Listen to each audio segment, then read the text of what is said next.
Yo, this is Go Crashing Finale. Just to plug something for a sec. Subscribe to me, by the way, and like down there. Comment down there. Always interesting what you got to say. But I'm doing a WWE Fantasy League. You know what fantasy games are. Like with football, basketball. Well, just look at that. I posted that a few hours ago, so just look at that. It should be in the videos. But anyway, let's get on to what I'm doing. What makes a successful wrestling stable? Right. So what does make successful? Well, I think in my mind, there's 5 factors which make great stable. And here they are: originality, purpose, dynamic, staying power, and timing. You'll be thinking, oh, what's this nut job talking about? Well, I'm going to explain what I mean. Originality. People get bored of seeing the same thing over and over again. So they want originality. Heart Foundation was memorable because they were a family, while Generation X, sorry, I needed to do that, was memorable because of their antics. And so were Nexus, because no one had really seen little known rookies beat the crap out of everyone in sight. Ex-world champions, commentators, and even choking Justin Roberts with his tie. Which, by the way, was very funny. But after the first beatdown, things became very stale because we saw the same beatdowns, same style of beatdowns over and over and over again. After the first night of destruction, which was really shocking, they did nothing else, which really shocked me. And the group became stale, the Nexus. So now, let's see.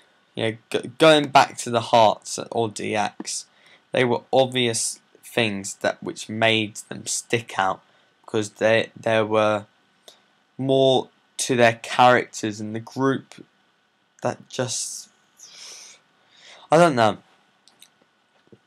But they were original, and the Nexus were original at the beginning, but they phased out a bit. So next, the purpose. Every big stable has to have a purpose. Now, Evolution, their purpose was a trophy cabinet of wrestling's best, representing the past in Ric Flair, the present in Triple H, and the future in Randy Orton and Dave Bautista. A living timeline of wrestling's greatest out for themselves. They didn't care. Yeah, they were out for themselves. Nexus started off with a purpose. All the rookies were trying to get WWE contracts because only Wade Barrett got a WWE contract. After they got the contract, they were still doing the same beatdowns and had the same act like every other heel group before them. Again, one-dimensional in comparison to Evolution, who although beat down every wrestler who stood in their way like Nexus, fans could see the group was protecting Triple H and his title. Now, what they should have done with Nexus, I believe, was what they did with Evolution. He should have won that match at Night of Champions instead of Randy Orton. And what they could have done, he could have lost it next month, and they would be doing everything to get him that title back. It would have added more credibility. It would have kept the storyline fresh, and they would have survived for longer. The Nexus, the original Nexus. The reason why I'm doing this, by the way, is because I'm not sure if I'm the only one, but I believe that the core and the new Nexus, they're a bit stale. They need something. And this is how I believe they can do it. So now, dynamic. The chemistry behind Evolution on screen made these guys look like a believable family of friends. They were all cocky, all out for themselves. Whether they were beating down Goldberg or they were celebrating in style, or whoever was speaking, each man complimented the other perfectly. Their dynamic, like when Evolution began to fall apart. Okay. Sorry, I missed them. Yeah. So the dynamic of the group Evolution changed, and it helped the group's storyline. I know you can say the dynamic of Nexus changed with the new Nexus, but when it began to fall apart, Orton won the world title, and when Batista won the Royal Rumble and faced Triple H at WrestleMania for a big payoff. With Nexus and the core, the problem was, and still is, that the members lack chemistry together.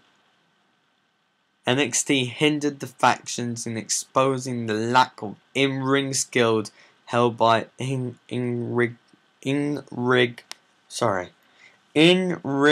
skill held by members meant they did not seem impressive when actually wrestling. Also, are you telling me Justin Gabriel, who, by the way, big up to you because you are dating the hottest diva, Kelly Kelly, so big up to you there. Heath Slater and Darren Young are heels instead of baby faces, then that's not right.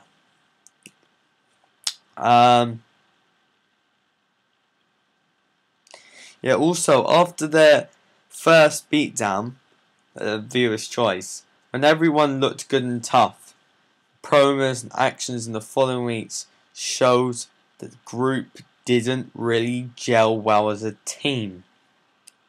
They didn't look like a team like Evolution did. They were a unit. Plus Evolution had better superstars. They were all good on the mic. I don't know, but they seem more of a team. And the final two is staying power and timing. When you think of all the great stables, they were often well suited to their time. The NWO in the mid-90s and DX in the Attitude Era. Because in the Attitude Era, it was all about controversy. And DX, were the most controversial, and still are the most, in my mind, the most controversial stable in WWE history. And I would like to video today of DX with China, if you look at that. But anyway, moving on from that. Partly because when these groups emerged, they represented the feelings of the time and something the fans could get behind. The NWO represented a break from tradition because it wasn't really seen before, and DX and the other Attitude Era groups represented everything either the fans wanted to be or hated. Timing was perfect. They fit in with the era of wrestling, if you know what I mean. Stables were successful at times when the fans believed in the stables. Someone should try telling that to the WCW. No, they're not WCW. Oh, what's their name? Not even on TV in the UK. Oh wait, TNA. Someone should go and tell TNA, whatever her name is, Dixie Carter, whoever that is, shut up. Sorry about that. Should go and tell Dixie Carter that as they keep trying to put a square in triangle-shaped holes, the Angle isn't going to come back in style anytime soon. And also WWE as well could, without creating another new stable in the next few years, given the bad taste that's being left by numerous failed and failing stables like Straight Edge Society. I reckon a good stable might have been Legacy. I'd say that was good. Core is looking like a fail, and the new Nexus is going to look like a fail. We've not seen the last of any stables. We're going to see more in the next few years. I can guarantee you that. But neither promotion, TNA or WWE, is going to churn out another success like the Horsemen, NWO, or Evolution until they look at these factors and they watch Skull Crashing Finale's videos and subscribe to them. Because I know. Okay, I'm not going to get cocky. This is my opinion, sorry. So just to go over those things again before I sign off. Originality, purpose, dynamic, staying power and timing. And then you've got a winner of a stable. Because Evolution, look how well they all did from Evolution. But I'm Skull Crashing Finale. Subscribe to me up there. Like down there. Comment down there. Always interested in what you've got to say.